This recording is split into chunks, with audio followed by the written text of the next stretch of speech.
بسم اللہ الرحمن الرحیم۔ السلام علیکم ورحمۃ اللہ۔ ناظرین، ایک چیز کا آپ نے مشاہدہ کیا ہوگا کہ رمضان المبارک میں روڈز پر، دکانوں پر فروٹ آپ کو بہت نظر آتا ہے، لیکن اس کے ساتھ ساتھ اگر آپ دسترخوان دیکھیں، اسپیشلی افطاری کے دسترخوان، تو آپ کو نظر آئے گا کہ وہاں پر بھی نعمتیں روٹین سے ہٹ کے کافی زیادہ مقدار میں اور تعداد میں اور ورائٹی میں نظر آتی ہیں۔ کبھی سوچا اس کی وجہ کیا ہے؟ تو میں انشاءاللہ آپ کو اس کی وجہ بتاتا ہوں۔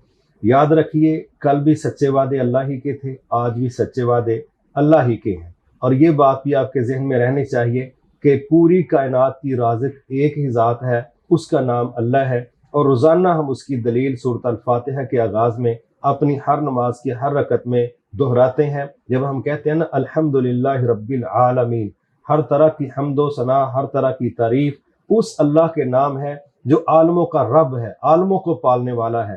تو حدیث سے اس بات کا پتہ چلتا ہے کہ تمام کائنات کی ہر مخلوق اس کا رب اللہ تعالیٰ ہے، سب کا رازق اللہ تعالیٰ ہے، اور رزق میں اضافہ اور کمی یہ اختیار بھی اللہ کے پاس ہے۔ اللہ کے علاوہ یہ اتھارٹی، یہ والیوم کم کرنا زیادہ کرنا کسی کے بس میں نہیں ہے۔ اس بنیاد پر آپ دیکھتے ہیں کہ اللہ تعالیٰ نے ایک وعدہ کیا تھا، روٹین میں وہ وعدہ کیا ہے۔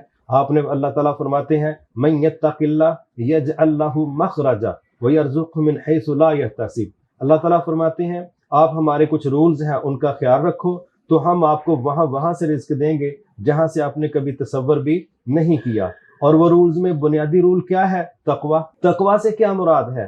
اللہ تعالیٰ کی اطاعت کرنا، اس کے حرام کو حرام سمجھنا، اس کے حلال کو حلال تسلیم کرنا، اس کے مطابق اپنی پریکٹس پیش کرنا۔ تو روٹین میں تو ہم لوگ تقوی پورا ہی پیش کرتے ہیں، لیکن رمضان المبارک میں عام مسلمان بھی، سادہ مسلمان بھی ماشاءاللہ جب روزہ رکھ لیتا ہے، آپ پھر اس کا کردار دیکھتے ہیں کہ وہ اپنی زبان کو بھی کنٹرول کرتا ہے۔ کیا کہتا ہے؟ کہتا ہے میں نے تو روزہ رکھا ہوا ہے، میں جھوٹ نہیں بولوں گا، میں گالی نہیں دوں گا، میں بھی غلط بات نہیں کروں گا۔ وہ مووی دیکھنے سے اپنے آپ کو بچاتا ہے، ڈرامے دیکھنے سے اپنے آپ کو بچاتا ہے، اسی طرح وہ میوزک سننے سے اپنے آپ کو بچاتا ہے۔ اس طرح ہماری بہنیں جو روٹین میں مارننگ شو کی جان نہیں چھوڑتی، وہ اپنے آپ کو کنٹرول کرتی ہیں۔ اور اسی طرح پھر حرام حلال کا جو احساس اور تمیز ہے، یہ روٹین میں بہت زیادہ سستی کے باوجود رمضان المبارک میں اس پر سب سے زیادہ توجہ دی جاتی ہے۔ تو یہ جو احساس ہے، ایک طرف حرام حلال کی تمیز کرنا، پھر اس کا احساس کرنا، پھر اپنی زبان کو کنٹرول کرنا، پھر ملاوٹ سے اپنے آپ کو بچانا، پھر دھوکہ دہی سے بچانا، کم ماپ تول سے بچانا، سنگل کیس انفرادی کیس پوری دنیا میں ہر جگہ ہوتے ہیں، لیکن ہم یہ امید کرتے ہیں ہمارے روزہ رکھنے والے بھائی، ہماری بہنیں اپنے آپ کو روٹین سے بڑھ کے محفوظ کرتے ہیں، محتاط رہتے ہیں، کنٹرول کر کے چلتے چلاتے ہیں۔ اور یہی ان کا رویہ، جو کہہ لیجئے کہ حرام اور حلال میں تمیز کرنا، یہ اصل میں تقویٰ کی ایک بہت بڑی شکل ہے۔ اور اس کے ساتھ اپنے کاموں کو پیچھے رکھ کے اپنی نمازوں کا لحاظ رکھنا، خیال کرنا، یہ وہ چیزیں ہیں۔ یعنی مسلمان رمضان المبارک میں عبادت بھی بھرپور طریقے سے کرتے ہیں، اور جو اپنا کام دنیا میں کاروبار کے لحاظ سے، مزدوری کے لحاظ سے کرتے ہیں، اجتماعی طور پر اس پر بھی ہم بہت زیادہ خیر دیکھتے ہیں۔ گویا اللہ کی اطاعت کرنا، اس کے منع کیے ہوئے کاموں سے منع ہو جانا، اور اس کے حکم کے مطابق دوسرے کاموں کو بجا لانا، یہی بیسکلی اسی کا نام تقویٰ ہے، اسی کا نام ہماری وہ تربیت ہے جو ہمارا رب کرنا چاہتا ہے۔ جب ہم تقویٰ کا پہلو اختیار کرتے ہیں پریکٹس کر کے، اس کے نتیجے میں پھر اللہ اپنا وعدہ پورا کرتا ہے، اور تمام لوگوں کے گھروں میں ماضی کی نسبت 11 مہینوں کے مقابلے میں، حتیٰ کہ مانگنے والوں کے پاس بھی 11 مہینوں کے مقابلے میں زیادہ نعمتیں ہوتی ہیں، مقدار میں بھی، تعداد میں بھی، اور ورائٹی میں بھی۔ لہٰذا اس چیز کو ہمیں قبول کرنا چاہیے کہ اگر روٹین میں بھی ہم اپنے رب کے حکموں کا خیال اور لحاظ رکھیں گے، انشاءاللہ اللہ کے وعدے رمضان میں بھی ویسے ہیں، رمضان کے بعد بھی ویسے ہیں۔ البتہ رمضان المبارک کی کچھ اسپیشل برکات ہیں جو ہم کہہ لیجئے کہ فیل بھی کرتے ہیں، اور الحمدللہ وہ برکات سمیٹنے والے خوش نصیب لوگ ہیں۔ اللہ ہمیں ان میں سے شامل کر دے۔ اور یہ بات بھی یاد رہنی چاہیے کہ گناہ رزق میں کمی کا باعث بنتے ہیں۔ نبی صلی اللہ علیہ وسلم نے فرمایا بعض اوقات انسان اپنے رزق سے اپنے گناہوں کی وجہ سے محروم کر دیا جاتا ہے۔